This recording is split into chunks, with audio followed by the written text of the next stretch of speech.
Bonjour à tous et soyez les bienvenus dans cette nouvelle vidéo quotidienne. Aujourd'hui, on va parler de la théorie du ruissellement.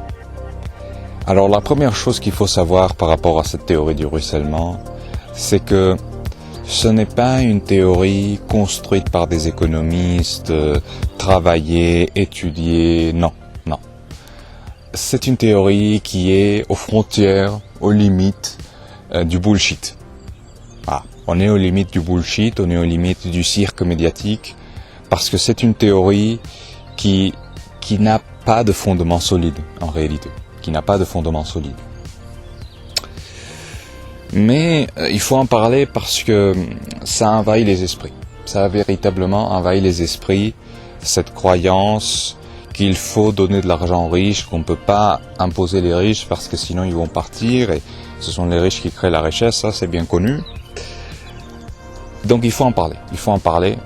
Il y a aussi un côté très malsain, mais vraiment très malsain dans cette théorie dont je vais parler. Mais d'abord, commençons par l'expliquer un peu. Alors cette théorie du ruissellement, elle postule, en réalité, c'est un postulat, que si on donne de l'argent aux riches, voilà, si les riches ont beaucoup d'argent, eh bien cet argent va forcément finir par ruisseler au reste de la société. Voilà. Et si les riches n'ont pas beaucoup d'argent, eh bien il n'y aura pas d'argent dans la société parce qu'évidemment les pauvres ils ne savent pas générer de la richesse. Les pauvres, ces pauvres gueux là, ils vont crever de faim les pauvres.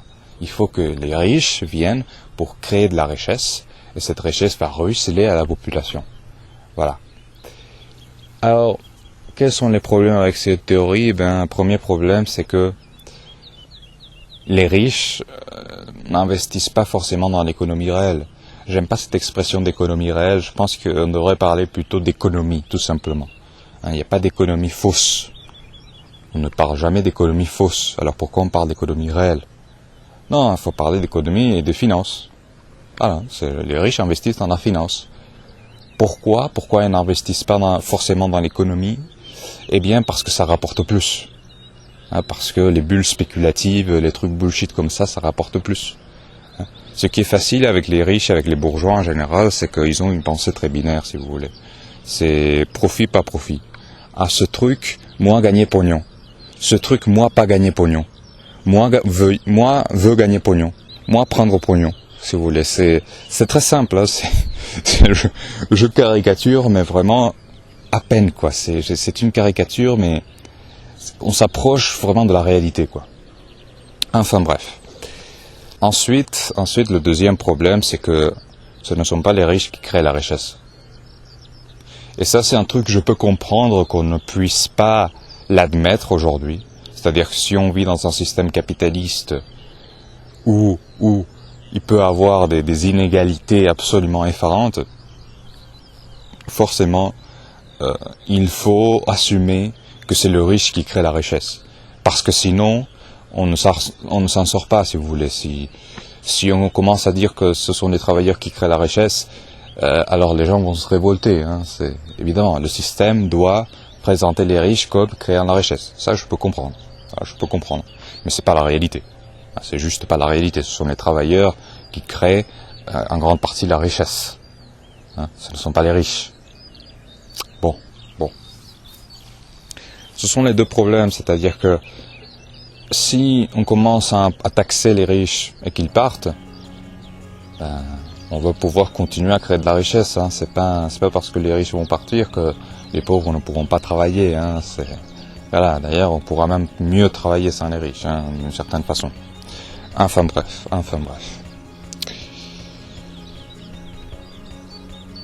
Voilà pour la théorie du ruissellement, les problèmes de la théorie du ruissellement.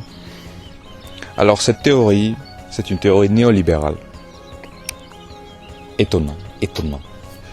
Et c'est une théorie qui, en réalité, est très, est fondée sur l'idée de libre marché, si vous voulez. Cette idée selon laquelle le marché est parfait. Le marché est parfait, il n'y a aucun souci, le marché s'auto-régule. Donc il ne faut rien faire. Voilà, il ne faut pas intervenir dans le marché, surtout pas l'État. L'État c'est méchant. Il ne faut surtout pas intervenir dans le marché. Et par lui-même, il va s'équilibrer. Cette théorie du ruissellement, on est vraiment là, c'est-à-dire que voilà, il faut donner beaucoup d'argent aux riches et le marché va s'équilibrer par lui-même. Je vous rappelle quand même que cette théorie du libre marché, ça a des fondements essentiellement religieux. Adam Smith, il parlait de la main invisible, sous-entendu la main invisible de Dieu. C'était Dieu, c'était pas la main invisible d'un lutin, non, c'était la main de Dieu qui allait régler le marché. C'est-à-dire que si on agit tous selon notre propre intérêt, eh ben Dieu va venir et va dire ok, cet argent je vais le bouger là, je vais faire ça, parce que là c'est pas très juste, donc c'est la main magique de Dieu qui va réglementer le marché. Le libre marché, c'est une théorie qui a des racines religieuses, mais vraiment religieuses. Donc c'est presque un dogme, si vous voulez. C'est pratiquement un dogme en réalité. C'est pratiquement un dogme. Si vous trouvez difficile de discuter avec des néolibéraux, c'est parce que vous discutez avec des gens qui ont un dogme. C'est comme la religion, je veux dire. Tu vas pas discuter avec un chrétien sur l'existence de Dieu. Ça n'a aucun sens. Si le chrétien, il te dit je crois pas en Dieu, ben il est pas chrétien. Je veux dire, c'est bon. Tu peux pas discuter avec un chrétien, avec un catholique du dogme de la Trinité, si tu veux. C'est le Père, le Fils et le Saint-Esprit. Tu peux pas lui dire non, mais en fait le Saint-Esprit, je pense pas. J'y crois pas trop au Saint-Esprit, tu vois. Non, ça marche pas. C'est un catholique qui va te dire moi j'y crois. Qu'est-ce que tu veux que je fasse? J'ai la foi. Donc c'est un peu la même discussion, si vous voulez. C'est une affaire de foi. C'est une affaire de foi. Mais il y a quelque chose d'encore plus malsain dans cette théorie du ruissellement. Et je pense que c'est quelque chose qu'on sent tous. C'est quelque chose que l'on ressent tous. C'est cette forme de mépris, cette forme d'infantilisation, consistant à dire il faut donner de l'argent aux riches, il faut laisser beaucoup d'argent aux riches, parce que les pauvres, ils ne savent pas gérer de l'argent, ils ne savent pas créer de la richesse. Donc il faut nous donner de l'argent à nous, aux riches, et nous, on va faire ruisseler toute la population. Voilà, on va bénévolement donner de l'argent. Voilà, il y aura tellement d'argent, en fait, il y aura tellement d'argent qui va s'accumuler dans nos poches, que forcément il y a des billets qui vont tomber par terre, et les pauvres, ils vont ramasser ça, quoi. C'est vraiment, on est dans une forme de mépris absolu du peuple, un mépris absolu du tiers-état, d'accord? Et on revient vraiment à l'ancien régime, je pense. Je pense que c'est pas exagéré de parler d'ancien régime, de faire le parallèle. Parce que les nobles de l'ancien régime, ils avaient une fortune essentiellement immobilière, ils avaient une rente, et ils ne voulaient pas abandonner ces privilèges, ils ne voulaient pas abandonner ces privilèges, ils ne voulaient pas être imposés, ils ne voulaient pas être taxés, et ils annulaient, ils empêchaient toute réforme de l'État. Et bon, on sait comment ça a fini, c'est, 1789, voilà. Je ne vous fais pas toute l'histoire, mais là on est dans la même situation à peu près, c'est-à-dire que on a des riches qui ont une fortune essentiellement mobilière, cette fois-ci, qui ont une rente absolument faramineuse, et qui ne veulent pas abandonner ces privilèges.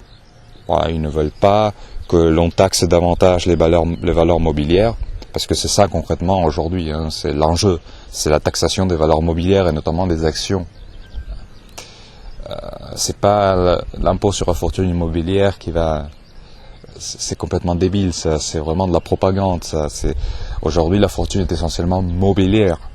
C'est pas l'immobilier qui pose problème. Même s'il y a un problème avec l'immobilier, évidemment, il y a des loyers qui sont absolument honteux. Mais bon, ça c'est un autre sujet, et qui ne sont pas pris en compte par l'INSEE, parce que, évidemment, c'est... Bref. Il y a beaucoup de bullshit, il y a beaucoup de bullshit. Mais voilà, il y a un côté très malsain dans cette théorie, et il y a quelque chose d'encore plus profond, parce que cette théorie du ruissellement, elle annonce quelque chose. C'est le signal de quelque chose qui est en train d'arriver. Et c'est en train d'arriver par la voie du numérique. Cette chose dont je vous parle, c'est un nouveau système qui est en train d'émerger, un nouveau système social. On pourrait même parler d'un nouvel ordre. Je vous parle d'une espèce de... Comment on l'appelait ? On pourrait l'appeler du néo-féodalisme. C'est un néo-féodalisme qui est en train de se construire aujourd'hui. Cette théorie du ruissellement n'est que l'annonciateur de cela. Parce que c'est quoi la théorie du ruissellement essentiellement ? C'est de dire il y a certaines personnes dans le haut de la pyramide qui doivent avoir beaucoup d'argent. Et son rôle dans la société, son rôle dans le système, c'est de donner de l'argent à ceux qui sont en bas. Ce ne sont pas ceux qui sont en bas qui créent la richesse. Ce sont ceux d'en haut.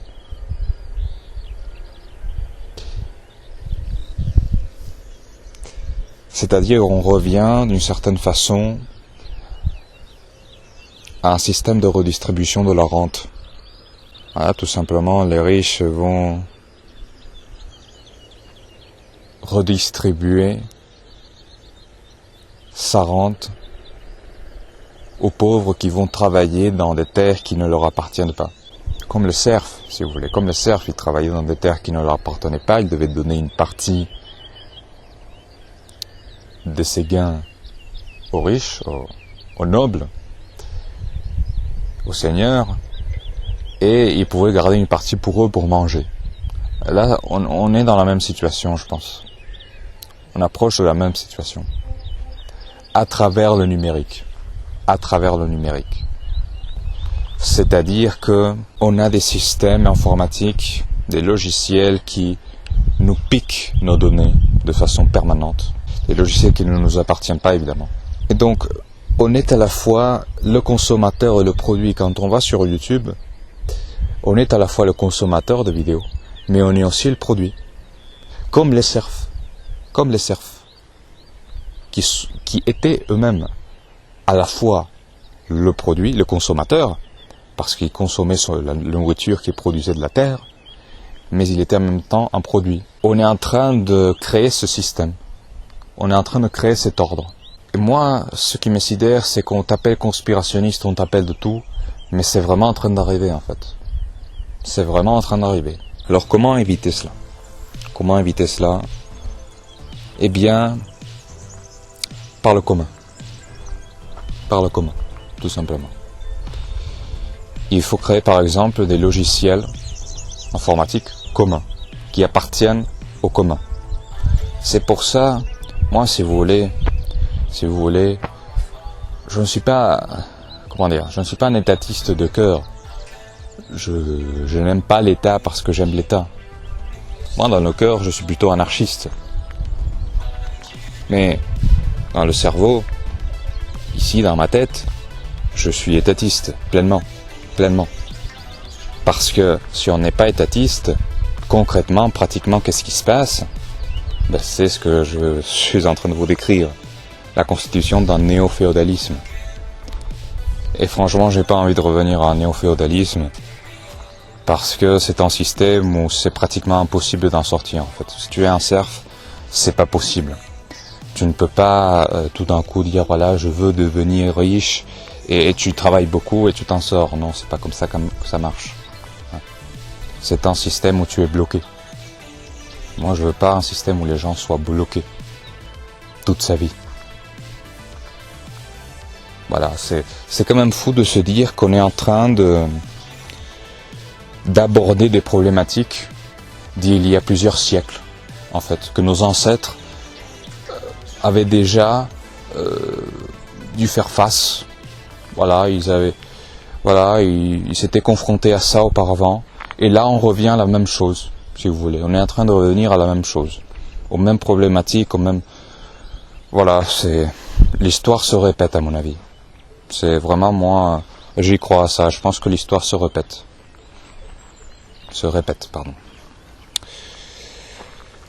Voilà, c'était tout pour la vidéo d'aujourd'hui. Rejoignez Intelligence Citoyenne, évidemment, si vous voulez éviter le néo-féodalisme. Bon, la solution, c'est évidemment Intelligence Citoyenne, c'est la solution à tout, de toute façon. Rejoignez Intelligence Citoyenne. À bientôt, j'espère.